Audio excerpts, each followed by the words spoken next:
इंद्रायणी पूल दुर्घटनेबाबत आत्ताची एक मोठी बातमी झी 24 तासच्या हाती। पूल कोसळतानाचा फोटो झी 24 तासवर आता येतोय आणि पूल कोसळताना पुलावर गर्दी नेमकी कशी होती हे कॅमेरामध्ये चित्रित झालेलं आहे आणि या फोटोमधून आपल्याला कळतंय की किती मोठ्या प्रमाणामध्ये या पुलावर गर्दी झालेली होती आणि जीर्ण झालेला हा जुना लोखंडी पूल कशा पद्धतीने खाली आला त्याचा हा फोटो आता झी 24 तासच्या हाती लागला। हा एक्सक्लुसिव्ह फोटो आपण पाहतोय। अपघातग्रस्त पूल, हा दुर्घटनाग्रस्त पूल कशा पद्धतीने खाली आला, किती मोठ्या प्रमाणामध्ये पुलावर गर्दी होती हे दिसतंय। आमचे प्रतिनिधी चैत्राली राजापूरकर सध्या आपल्या बरोबर आहेत, जाणून घेऊया चैत्रालीकडून आणखी तपशील। चैत्राली, खूप मोठ्या प्रमाणामध्ये या पुलावर गर्दी दिसते आहे, जवळपास शेकडोच्या वर लोक या पुलावर असावेत असं एकंदरीत हे फोटोमध्ये दिसतंय। काय नेमकी माहिती या फोटोबद्दल? निश्चितच अनुपमा, आपण जर पाहायला गेलं तर कुंडमाळा हा जो परिसर आहे तो खरं तर पर्यटकांचा आवडता हा पिकनिक स्पॉट आहे आणि या ठिकाणी वीकेंडला जी आहे ती मोठ्या प्रमाणात गर्दी होत असते। काल देखील रविवारचा दिवस होता, त्यामुळे मोठ्या संख्येने पर्यटक जे आहेत ते या ठिकाणी आले होते आणि जो भाग कोसळलेला आहे त्या भागामध्येच आपण पाहू शकतो की खूप मोठ्या प्रमाणात पर्यटक जे आहेत त्या ठिकाणी उभे होते, कारण की तो जो भाग आहे तो सेल्फी काढण्यासाठी अनेक जण तिथे थांबत असतात आणि हे पर्यटक जे आहेत हे सेल्फी काढत असतानाच त्या ठिकाणी मोठी गर्दी जी आहे ती झालेली आहे आणि हा भार न सोसल्यामुळे हा पूल जो आहे तो खाली कोसळल्याचं पाहायला मिळते। आपण जर पाहायला गेलं तर हा फोटो जो आहे तो स्थानिक मुलं जी आहेत ती त्या ठिकाणी होती, ते व्हिडिओ काढत होते आणि त्याच वेळेला जे आहे फोटो काढत असतानाच हा फोटो जो आहे तो त्यांच्याकडून क्लिक झाला आणि हा पूल कोसळण्याचा लाईव्ह फोटो जो आहे तो आपल्याकडे आलेला आहे। अनुपमा, अगदी चैत्राली, खरं तर एखाद्या चित्रात जसं दिसावं तसा हा पूल कोसळतानाचा फोटो हा खरं तर कॅप्चर झालेला आहे आणि निश्चितच किती मोठी गर्दी या पुलावर होती। हा जीर्ण झालेला जुना पूल होता आणि त्यामुळे हा भार सोसवला नसल्याचं स्पष्टपणे या फोटोमध्ये चित्रित झालेलं आहे। त्याचप्रमाणे काही प्रत्यक्षदर्शींबरोबर जे आपले प्रतिनिधी बोलत होते त्यामध्ये त्यांनी सांगितलं की दुचाकींची सुद्धा वाहतूक या पुलावरून सुरू होती आणि त्यावेळी काही वाद निर्माण झाला होता, त्यामुळे एकाच ठिकाणी मोठी गर्दी झाली होती आणि त्यामुळे सगळं खरं तर हा सगळा भार एकाच ठिकाणी आला आणि हा पूल कोसळला। चित्राली, काय नेमकं या संदर्भात आणखी तपशील?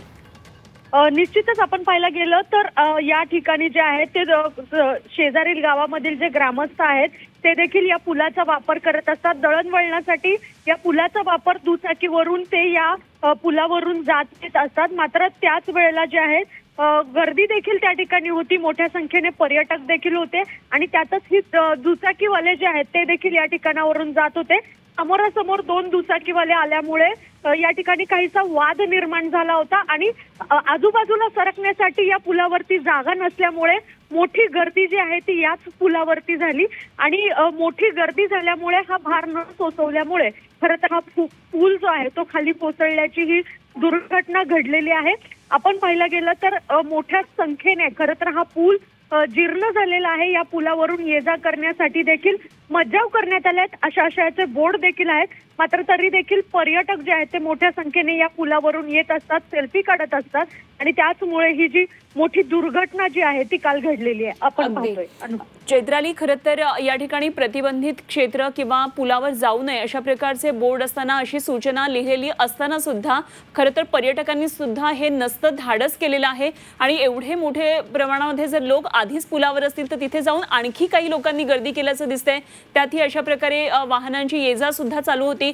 खरं तर याच ठिकाणी प्रतिबंध जर केला असता, लोकांना येऊ दिलं नसतं आणि त्या ठिकाणी प्रशासनाचे लोक जर उपस्थित असले असते तर ही दुर्घटना बहुधा टळली असते असं या फोटोवरून तरी सध्या दिसतंय। काय नेमकं या संदर्भात आणखी?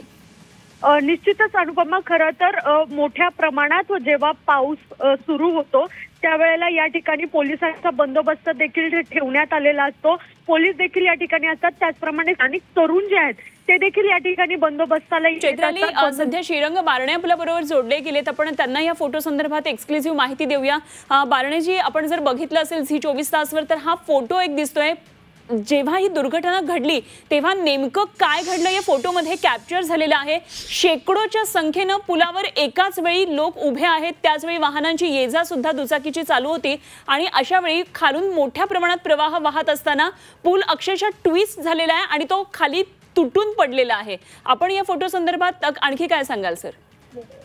एक तर तो जो पूल होता तो खरं तर येण्या जाण्यासाठी शेतकऱ्यांसाठी उभा केला होता, लोखंडी जो पूल होता आणि तो जो काही प्रमाणामध्ये मोठ्या प्रमाणामध्ये तिथं पाणी पाहण्यासाठी किंवा पाण्याचा प्रवाह पाहण्यासाठी तरुण मंडळी मोठ्या संख्येने येतात.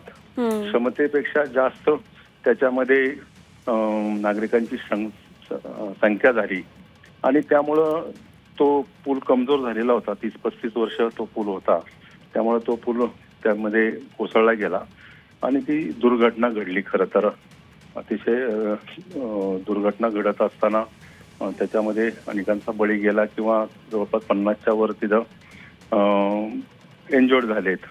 तर या बाबतीमध्ये सातत्यानं मी देखील 4-5 दिवसापूर्वी एक बैठक घेऊन प्रशासनाची मावळमध्ये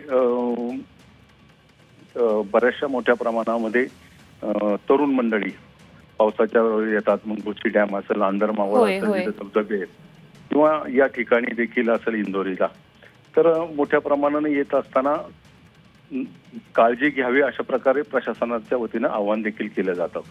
या पुलावरतून हेवी गाड्या किंवा दुचाकी घेऊन जाऊ नये अशा प्रकारचे फलक देखील त्या ठिकाणी लावले होते. तरी नागरिकांनी त्याची कुठल्याही प्रकारची दखल खरं तर घेतली नाही आणि दुर्घटना घडली. दुर्घटना अतिशय दुर्दैवी आहे, परंतु ज्या नागरिकांचा त्याच्यामध्ये खरं तर बळी गेला त्याच्याबद्दल शोक व्यक्त करतो. अशा काही घटना घडू नये त्याबद्दल प्रशासनाने सतर्क राहावं. वेळोवेळी मान्य जिल्हाधिकारी देखील पावसाच्या पूर्वी अशा प्रकारचं आवाहन करतात. लोकप्रतिनिधी म्हणून आम्ही देखील आवाहन करतो. पण अतिउत्साही काही युवा असते त्यांनी देखील स्वतःच्या जीवाची काळजी घ्यावी अशा प्रकारचं देखील आवाहन करतो. झालेली दुर्घटना अतिशय दुर्दैवी आहे. अगदी खासदार साहेब, फक्त आपण या भागातले आहात आणि म्हणून तुम्हाला हा प्रश्न विचारते आहे. खरं तर अशा प्रकारे एखादी दुर्दैवी घटना घडावी, अनेकांचे बळी जावेत, अशा प्रकारे घटनेची आपल्याला वाट बघावी लागते आणि त्यानंतर प्रशासकीय सगळ्या हालचाली होत असतात. गेल्या काही तासांपासून यावर बराच राजकीय मुद्दा सुद्धा गाजतोय. पुलाचं या ठिकाणी काम होणं अपेक्षित असताना सुद्धा ते रखडलं गेलं होतं. ही दुर्दैवी घटना घडली नसती जर पर्यायी काही पूल या ठिकाणी उपलब्ध करून दिला असता. जसं आपण सांगताय 35 वर्षांपूर्वीचा जर हा पूल असेल तर त्याची किमान डागडुजी होणं तरी आवश्यक होतं. नाही, मुळामध्ये तो पूल शेतकऱ्यांना येण्या जाण्यासाठी होता. इंदोरीवरून मुख्य रस्ता त्या गावामध्ये जाण्यासाठी येतो. शेलारवाडीपासून तो रस्ता डिफेन्सच्या जागेपासून त्या पुला आता ज्या ठिकाणी पूल आहे त्या ठिकाणी येतो आणि त्या ठिकाणी अशी जास्त वाहतूक नाही. खरं तर त्या ठिकाणी फक्त शेतकऱ्यांसाठी येण्यासाठी तो पूल केला होता काही, पण आता काही अति गर्दी होती म्हणून पुलाचं काम राज्य सरकारच्या माध्यमातून काढले, त्याच्या निविदा झाली, त्याचा वर्क ऑर्डर पण दिलेली. पण दुर्दैवानं ही घटना घडली. तर घटना घडत असताना प्रशासनाला देखील सूचना केल्या होत्या की सदर बाबतीमध्ये आपण गांभीर्यानं घ्यावं. त्याच्यामध्ये थोडा हलगर्जीपणा देखील प्रशासनाचा झाला, हे काय नाकारत चालत नाही. अगदी, आणि आपण जरूर सूचना प्रशासकीय अधिकाऱ्यांना या संदर्भात कराल. लवकरात लवकर या पुलाचं काम, आता नव्यानं पूल बांधणीचं काम व्हावं, कारण नदीवर एकतर लोखंडी पूल बांधला जातोय. निश्चितच या ठिकाणी पाऊस मोठ्या प्रमाणात असतो, जो गंज आहे तो लागण्याचं प्रमाण सुद्धा निश्चितच मोठ्या प्रमाणात असतं. तेव्हा चांगल्या प्रकारचा पूल बांधणं, या इथल्या वातावरणाला निगडीत असा पूल बांधणं हे जास्त गरजेचं आहे असं मला वाटतं. धन्यवाद. आपण झी 24 तास बरोबर बोललात. श्रीरंग बारणे, खासदार मावळचे आपल्या बरोबर होते आणि एकंदरीतच निश्चितच प्रशासनाचा सुद्धा हलगर्जीपणा झाल्याचं त्यांनी मान्य केलेलं आहे.